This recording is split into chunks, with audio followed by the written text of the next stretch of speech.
कबीर के हाथों में अभी भी खून लगा हुआ था।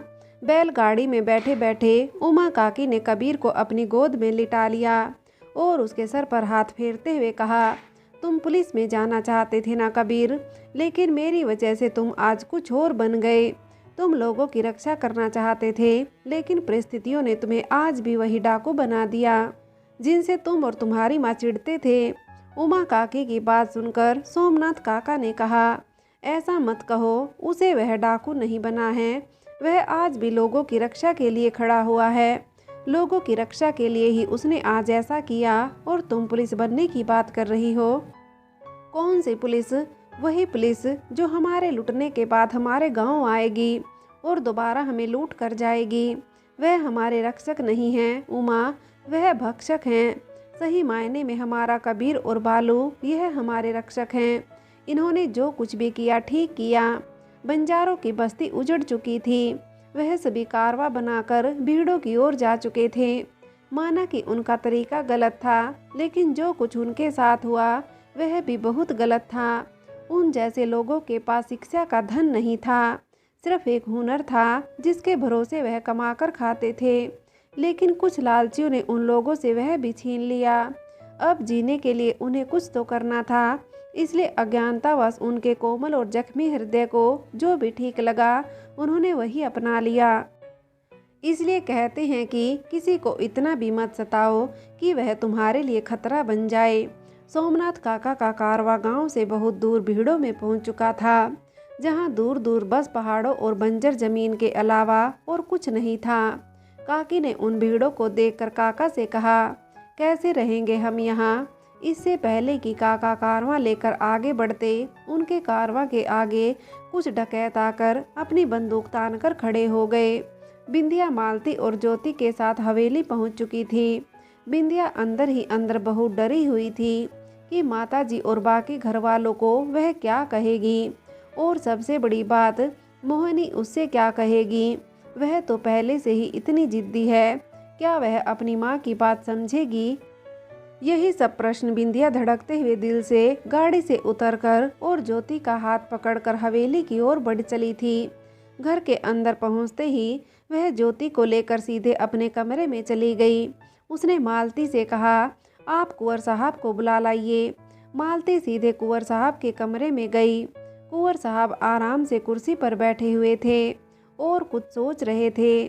मालती ने दरवाज़ा खटखटाया। कुंवर साहब ने उसे अंदर आने के लिए इजाज़त दे दी। मालती ने कुंवर साहब से कहा, आपकी बेटी आ गई है, आप उनसे मिल लीजिए। मालती की बात सुनकर कुंवर साहब एकदम से कुर्सी से खड़े हो गए और फिर इधर उधर टहलते हुए कुछ सोचने लगे। वह आपस में अपने हाथ मल रहे थे, शायद मन ही मन सोच रहे थे कि अपनी बेटी से वह क्या कहेंगे। और फिर थोड़ी देर बाद अपने कमरे से बाहर निकले और सीधे बिंदिया के कमरे की ओर बढ़ चले। कुंवर साहब के दिल में भी अजीब सी हलचल थी।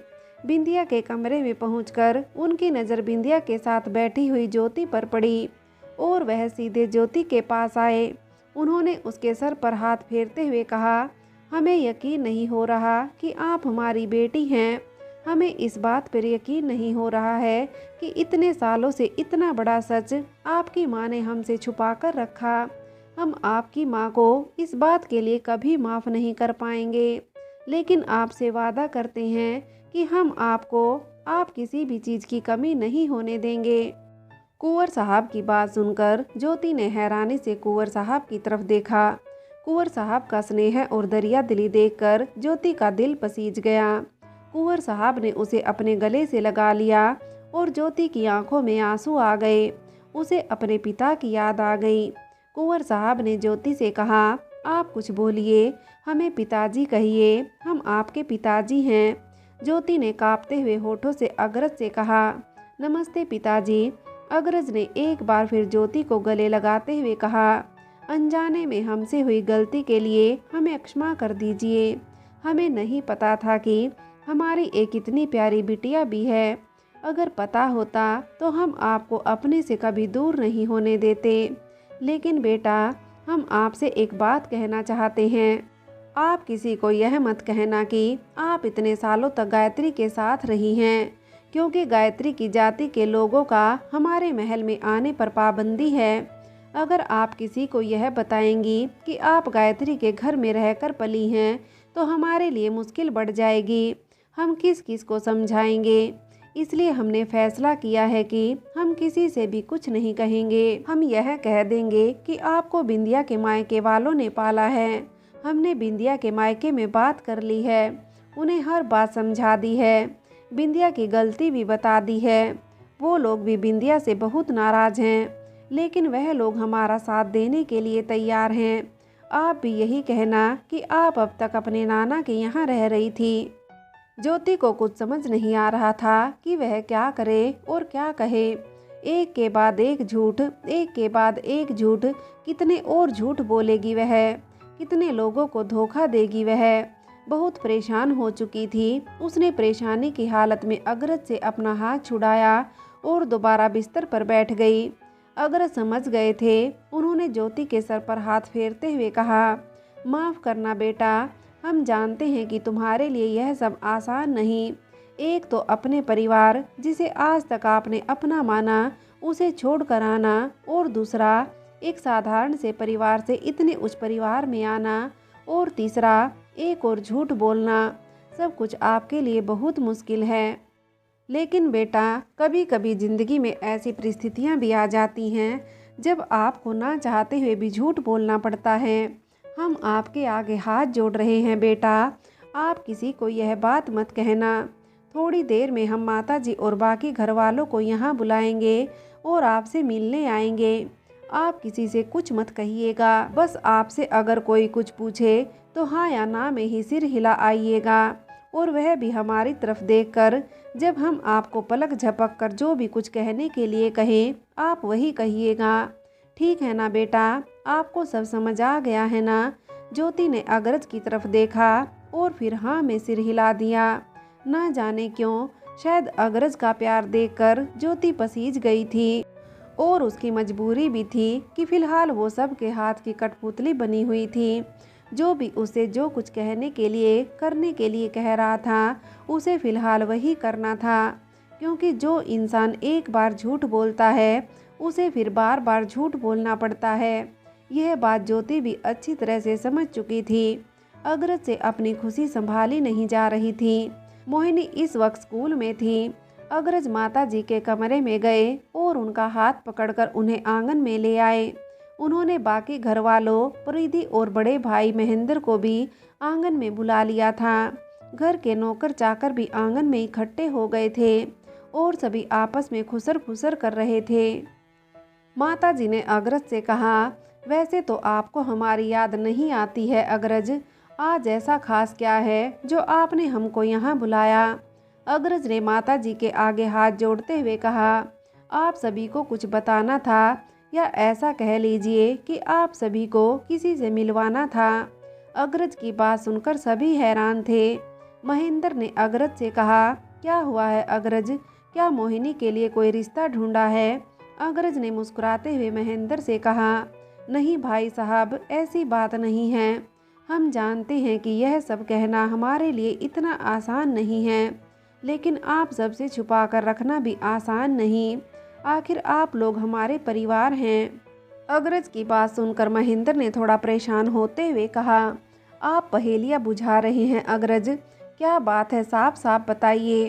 अग्रज ने मालती को इशारा किया और मालती ने बिंदिया से बाहर आने के लिए कहा। बिंदिया ज्योति का हाथ पकड़कर आंगन की ओर आ गई थी। ज्योति का दिल बुरी तरह से धड़क रहा था और ज्योति को देखकर बाकी सब घरवाले हैरानी से उसकी तरफ देख रहे थे।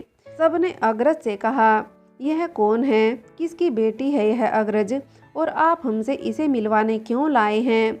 अग्रज ने ज्योति का हाथ पकड़कर उससे कहा, सबको प्रणाम करो। ज्योति ने अदब से अपने हाथ जोड़ते हुए प्रणाम किया। महेंद्र ने थोड़ा उत्तेजित होते हुए कहा, कौन है यह अग्रज?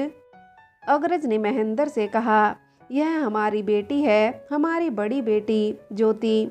अग्रज के मुंह से यह सुनकर महेंद्र ने हैरान होते हुए कहा, यह सब क्या बकवास है अग्रज, हम भी जानते हैं कि मोहिनी के अलावा आपकी और कोई बेटी नहीं, क्या यह आपकी? और ऐसा कहकर महेंद्र चुप हो गए। अग्रज ने ना में सिर हिलाते हुए कहा, नहीं नहीं, आप गलत समझ रहे हैं, यह हमारी और बिंदिया की संतान है। और ऐसा कहकर अग्रज ने उस रात की सारी बात, जो कुछ भी बिंदिया ने अग्रज से कही थी, वह सब महेंद्र और बाकी सब घर वालों को बता दी। उसने यह भी बताया कि किस तरह से बिंदिया ने डर की वजह से यह सब किया। और अग्रज के मुंह से यह सब सुनकर सभी घर वाले हैरान रह गए। माता जी का तो हाल ही बुरा था।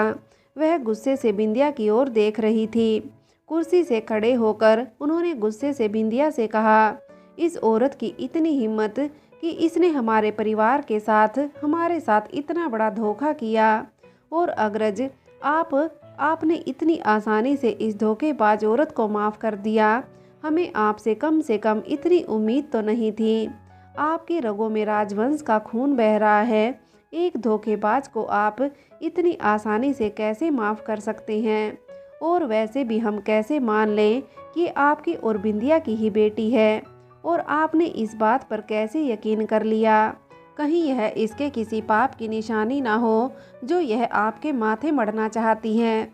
और अब तक यह लड़की कहाँ थी? माताजी की बात सुनकर अग्रज ने थोड़ा गुस्से से माताजी से कहा, आप इतना बड़ा इल्जाम बिना सोचे समझे बिंदिया पर लगा रही हैं।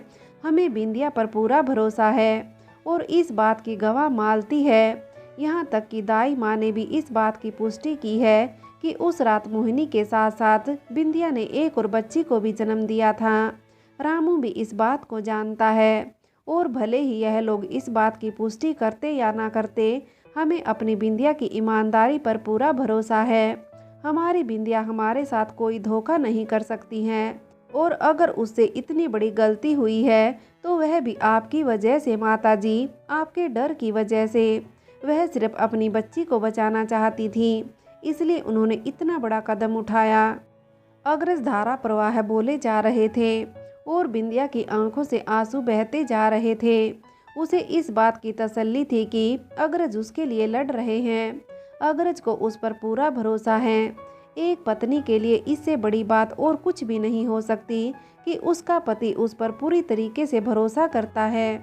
अग्रज ने अपनी बात समाप्त कर दी थी और उसने सभी के आगे हाथ जोड़ते हुए कहा, अब तक ज्योति अपनी नानी के पास रही है, लेकिन अब जब हमें यह सब पता चला तो हमने बिंदिया को उसे वापस लाने के लिए भेजा। अब वह हमारे साथ रहेगी, हमारे परिवार की तरह, और आप सबको भी उसे अपनी बेटी के रूप में स्वीकार करना होगा। कोई भी उसके साथ दुर्व्यवहार नहीं करेगा क्योंकि वह हमारे राजसी परिवार का हिस्सा है। सभी लोग थोड़े हैरान थे, थोड़े गुस्सा, लेकिन अग्रज को किसी से कोई फर्क नहीं पड़ता था। उसने बिंदिया से कहा, आप इसे कमरे में ले जाइए और इसका सामान मोहिनी के कमरे में रखवा दीजिए। हम चाहते हैं कि फ़िलहाल कुछ दिन यह अपनी बहन के साथ रहे ताकि यहाँ के तौर तरीके अच्छी तरह से सीख जाए और इसके अलावा मोहिनी और इसके बीच में कोई भी अनबन ना रहे, क्योंकि हमें ऐसा लगता है कि मोहिनी के लिए सब इतना आसान नहीं होगा। मालती ने नौकर से कहकर ज्योति का सामान मोहिनी के कमरे में रखवा दिया था और तब तक मोहिनी के स्कूल से आने का समय भी हो गया था। स्कूल से आकर मोहिनी सीधे अपने कमरे में पहुंची और दरवाज़ा खोलते ही सामने अपने बिस्तर पर ज्योति को बैठे हुए पाया। फ्रेंड्स, आगे की कहानी के लिए कहानी का अगला भाग देखें।